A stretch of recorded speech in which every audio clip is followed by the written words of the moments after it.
This project was done on an old 12 by 9 inch frame that I had picked up at a garage sale. I prepare all my frames the same. I remove the backing, I remove the glass, and then I take Elmer's glue and put it around the perimeter of the back of the frame where the glass would sit. Then I replace the glass and I take Elmer's glue one more time and put it around the perimeter. Now this serves two purposes. It helps to hold the glass in place, and it also helps to prevent resin leaks when you put resin on the other side. Next, I cut out an egg shape and I taped it to the back of the glass. Then I took clear Elmer's glue and ran it around the perimeter of the egg. Then I took a 2mm rhinestone chain and put it right on top of the clear Elmer's glue. Now don't worry if the clear Elmer's glue runs out under it or gets on other parts of the glass. It dries perfectly clear and the resin covers it up totally. The rhinestone chains I picked up on Amazon, and everything I use in this video I will link in the description box. So I straightened out the chain and then went ahead and took the paper off the back of the egg. Off the back of the glass, sorry. Next, to make the zigzag across the center of the egg, I again used the same 4mm rhinestone chains, and I cut them into 10 pieces. I cut 10 pieces with 6 crystals each, so they all would be equal. You cannot have it come to a point by just zigzagging one whole piece. You really do have to cut them, and I do use a heavy-duty scissors to cut them. You can cut the chains with a regular scissors, but it would be more difficult and you would probably ruin the scissors. The scissors I used were very inexpensive, and I picked them up on Amazon. Anyway, after I put the chain down, this time I put the glue over it.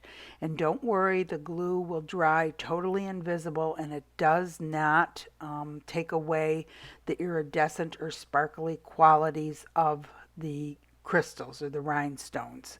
That's one thing about this brand that I buy. The resin and the glue does not have any effect on the sparkly qualities of it.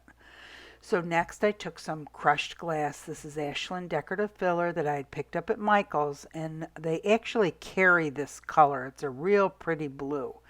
And I put that in the center, and then I took the silver reflective glass and put that on each end. And the silver reflective glass is the glass that they have all the time.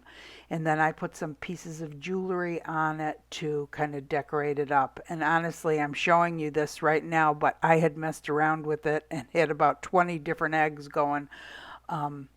But this is what I ended up keeping it as. One of the things that I pick up at garage sales and thrift stores, besides glass and picture frames, is old jewelry, and that's exactly where I got this jewelry from.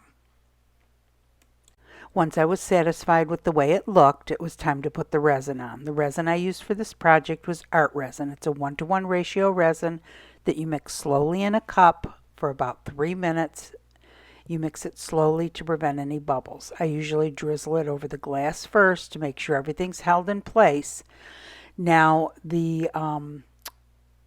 this jewelry, I am not sure whether the sparkle will stay if I put the resin over it, so I am drizzling it around the jewelry.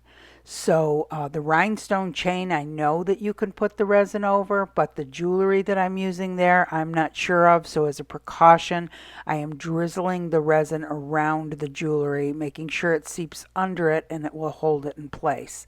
Then I'm using a little tool to spread the resin around.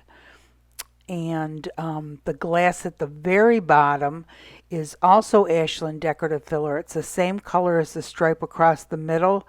The only thing is it's a chunkier glass. Very pretty, chunky, reflective blue glass. I use the kitchen torch to get rid of the bubbles, and then I'm done. To sit on a flat level surface for 12 hours. After 12 hours you can touch it. It takes a full 72 hours to cure at temperatures between 72 and 85 degrees Fahrenheit. All resins are different. You need to read the directions for the resin you are using. Hi everyone. So I'm finally all decorated for Easter, and I think the Easter egg turned out real cute. I have another Easter egg I'm doing tomorrow, and it's just a real simple one.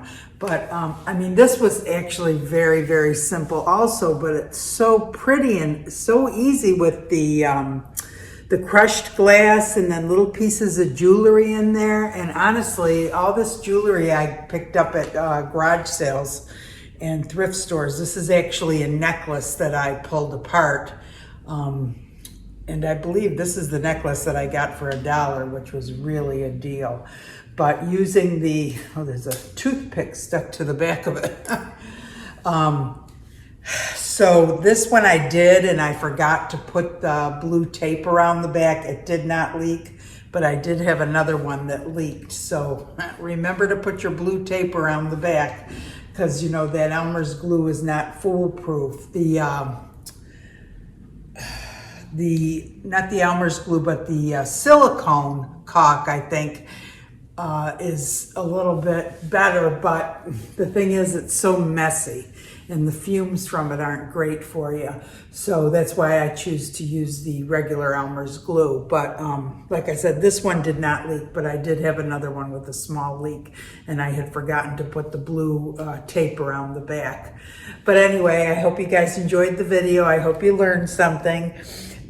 So all of this is that Ashland decorative filler. This blue is the same blue as this, but this is the smaller crushed glass, and this is the larger pieces. I think these are considered 1/4 inch, but really there's 1/4 inch, but there's even smaller ones mixed in with it. They are the same color blues though, and they're all from Michael's, the Ashland decorative filler.